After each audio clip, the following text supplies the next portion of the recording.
नमस्कार दोस्तों, आज के वीडियो में हम आपको बताएंगे कक्षा 12वीं अर्थशास्त्र का अर्धवार्षिक परीक्षा पेपर। दोस्तों, इस पेपर का पूर्णांक होने वाला 80 अंकों का, समय होने वाला 3 घंटे का। आपको इस पेपर का उत्तर भी इसी वीडियो मिलने वाला है, तो यहाँ पर देख लीजिएगा। इस पेपर का हमारा पहला क्वेश्चन दिया है, सही विकल्प चुनकर लिखिए। जैसे कि हमारा पहला सही विकल्प दिया है, स्थिर लागत को कहते हैं। इसका आंसर लगा लीजिएगा। इसमें आपको लिखना होगा ब वाला पूरक लागत। इसके साथ ही आपका दूसरा सही विकल्प देख लीजिएगा, सम विच्छेद बिंदु उस स्थिति में होता है जब। तो इसका आंसर आपको स्वयं देख लेना है। इसके साथ ही आपका तीसरा सही विकल्प देख लीजिएगा, विनियोग गुणक का विचलन दिया है। तो किसने दिया है, इसका आंसर लगा लीजिएगा। इसमें आपको लगाना होगा ब वाला किसने। इसके साथ ही आपका यहाँ पर तीसरा के बाद यहाँ पर चौथा सही विकल्प देख लीजिएगा, स्थिर लागत है। तो स्थिर लागत कौन सा है ये आपको बताना है। इसका आंसर लगा लीजिएगा। इसमें आपको लिखना होगा आ वाला भूमि।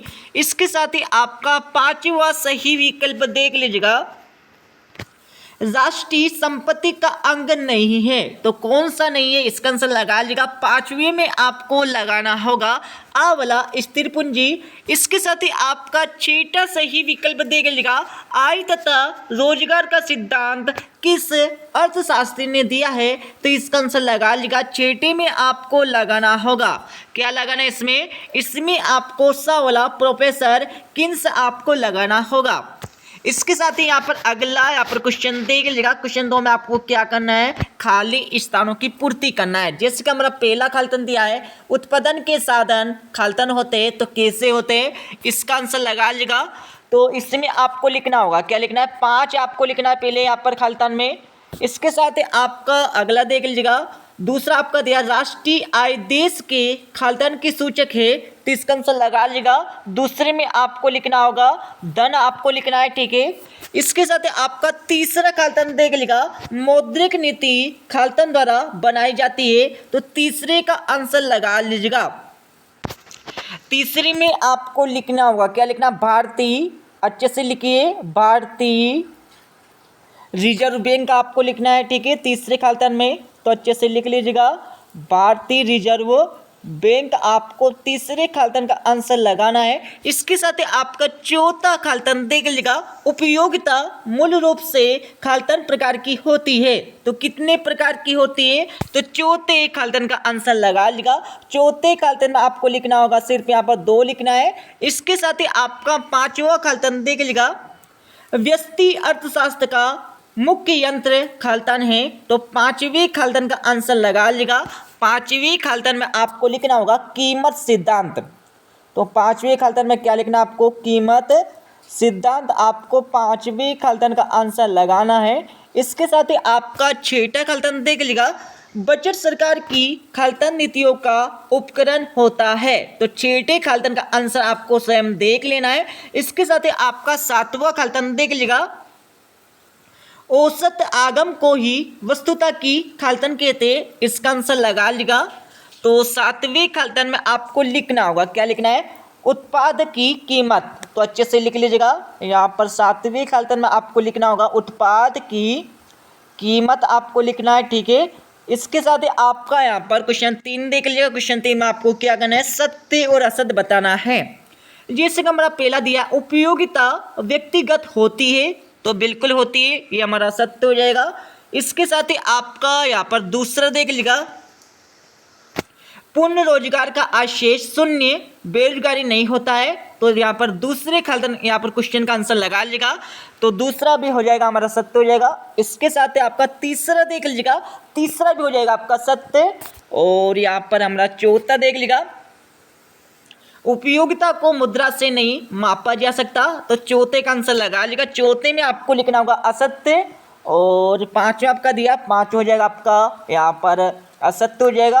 और जो हमारा छठा दिया है, छठा हो जाएगा आपका कैसा हो जाएगा, छठा हो जाएगा हमारा यहाँ पर सत्य हो जाएगा। इसके साथ ही यहाँ पर अगला देख लीजिएगा, अगला हमारा दिया हुआ है, ठीक है। तो इसमें क्या पूछा, balance of payments always remain in balance. तो ये हमारा हो जाएगा सत्य हो जाएगा, ठीक है। इसके साथ ही आपका अगला क्वेश्चन देख लिए, क्वेश्चन 4 दिया है जिसमें आपको एक शब्द अथवा एक वाक्य में उत्तर देना है, जिससे कि हमारा पहला दिया है व्यष्टि अर्थशास्त्र का प्रमुख विषय क्या है। तो इसका आंसर लगा लीजिएगा। पहले क्वेश्चन में आपको लिखना होगा, क्या लिखना है, कीमत सिद्धांत आपको लिखना है। तो अच्छे से लिख लीजिएगा, कीमत सिद्धांत आपको पहले क्वेश्चन का आंसर लगाना होगा। इसके साथ आपका दूसरा क्वेश्चन देख लीजिएगा, समष्टि अर्थशास्त्र को और किन नामों से जाना जाता है। तो यहाँ पर दूसरे क्वेश्चन का आंसर लगा लीजिएगा। दूसरे में आपको लिखना होगा व्यापक अर्थशास्त्र आपको लिखना पहला, ठीक है, अच्छे से लिख लीजिएगा। इसके साथ आपको लिखना होगा आय और रोजगार के सिद्धांत, अच्छे से लिख लीजिएगा। इसमें आपको लिखना होगा आय और रोजगार के सिद्धांत आपको लिखना है। तो ये हमारे हो जाएंगे समष्टि अर्थशास्त्र को और नामों से जाना जाता है, व्यापक अर्थशास्त्र और आय और रोजगार के सिद्धांत, ठीक है। इसके साथ ही यहाँ पर अगला देख लीजिएगा, उत्पादन फलन कितने प्रकार का होता है। तो यहाँ पर तीसरे क्वेश्चन का आंसर लगा लीजिएगा। तीसरे क्वेश्चन में आपको लिखना होगा, क्या लिखना है, दो आपको लिखना है, दो प्रकार के होते हैं। और चौथा आपका दिया प्रतिकूल उपयोगिता किस उपयोगिता से प्राप्त होती है। तो इसका आंसर लगा लीजिएगा। तो यहाँ पर चौथे क्वेश्चन में आपको लिखना होगा सीमांत उपयोगिता। तो चौथे क्वेश्चन का आंसर लगा लीजिएगा। चौथे क्वेश्चन में आपको सीमांत उपयोगिता लिखना होगा, उपयोगिता आपको लिखना होगा यहाँ पर चौथे क्वेश्चन का आंसर।